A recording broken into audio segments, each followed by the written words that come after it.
At the far end of Silent Road stood a house no one stayed in for long.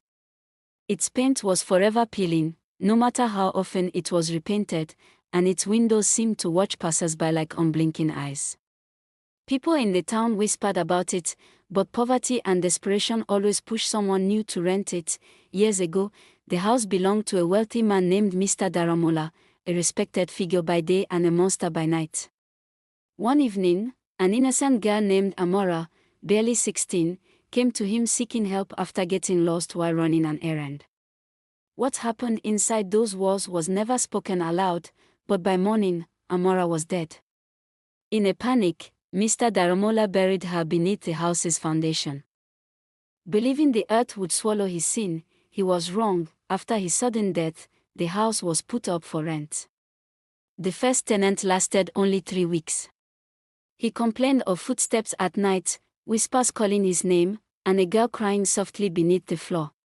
One night, neighbors heard a scream. By morning, he was found dead, his eyes wide open in terror. No wounds, no poison, no explanation. More tenants came. And one by one, they died. Some were found drowned in dry bathrooms. Others fell down the staircase that never seemed steep. A woman was discovered sitting upright on her bed, frozen in fear, her face twisted as if she had seen death itself. Doctors called it heart failure. The town knew better. Eventually, no one would rent the house until Pastor Elijah, a newly transferred minister, arrived. Unlike others, he wasn't drawn by cheap rent but by the stories. He felt a heaviness whenever he passed the house, as though something beneath it was crying out. One night, he entered the house alone with his Bible. As midnight struck, the air grew cold. The lights flickered, and a soft voice echoed from beneath the floor, "Tell them the truth." The floorboards trembled.